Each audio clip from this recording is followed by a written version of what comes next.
అమ్మయ్యా! నాకైతే ఎంత టెన్షన్ వచ్చేసింది బాబు. సో రవి, Yes, ఏమైంది కిచెన్‌లో ఈరోజు? ఇవాళ ఎక్స్పెక్ట్ చేయలేదు, అన్ని తప్పులు అయిపోయినాయి నాతోని. అంటే ఒక క్రిస్ప్ వండాలనుకున్నాను, కానీ సడన్గా అది బేక్ చేసేటప్పుడు టెంపరేచర్ ఎక్కువ అయిపోయాక నా ల్యామ్లో నాకు ఉండిపోయింది అండ్ జస్ట్ మర్చిపోయాను నేను. సడన్గా మీరు వచ్చి ఆ టిప్ ఇవ్వకపోతే ఐ డోంట్ థింక్ అంటే ఆ రింగ్ మళ్ళీ అవ్విదో కాదు. ఇంకా నేను చాలా నర్వస్ అయిపోయాను, చాలా ఏం చేయాలని నాకు అసలు స్టక్ అయిపోయాను నేను. అది ఇంతేనా ఈ డిష్ ఫైనల్ ప్రెజెంటేషన్? ఇంకేమైనా ఉందా? సాస్ వేయాలి షెఫ్. ఏ మరి థ్యాంక్ యూ.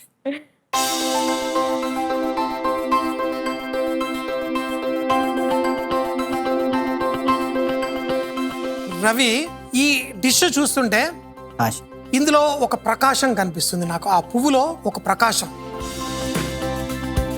రవి అంటే సూర్యుడు కదా, అవును సార్. ఈ రెండు పేర్లు కలిపినది.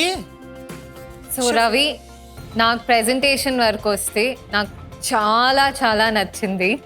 It is spectacular. హైట్ మరి ఈ పెటల్స్ ఎలా పెట్టారో ఇట్ ఈస్ బ్రిలియంట్. కలర్స్ చాలా బాగుంది ఈ డిష్లో. ఇంకా టేస్ట్ చేసేద్దాం. షూర్.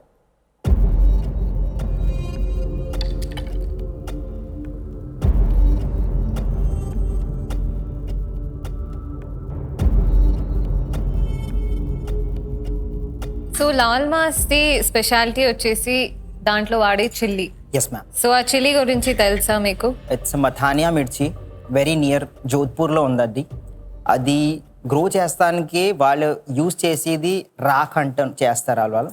అంటే వాళ్ళ గ్రాండ్ పేరెంట్స్ చచ్చిపోతే అక్కడి నుంచి రాక్ తీసుకొని వస్తారు, అది వాళ్ళు వేస్తారు, దాంతో గ్రో అవుతుంది. అక్కడ వాళ్ళు చేసింది వేస్ట్ కలెక్ట్ చేసుకొని అక్కడి నుంచి తెచ్చి దానిపైన వేస్తారు ఫార్మింగ్లోని. దాంతోనే వాళ్ళు అలా నమ్ముకుంటారు స్ట్రాంగ్గా.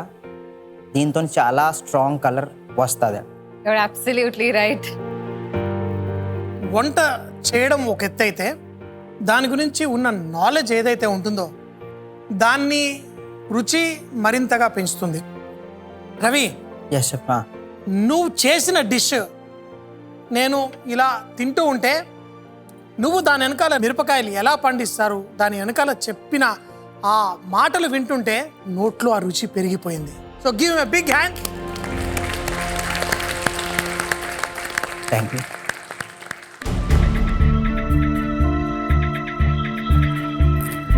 దాంట్లోని ఆలివ్ ఆయిల్కి రిప్లేస్మెంట్ మస్టర్డ్తో చేశాను నేను. Thank you.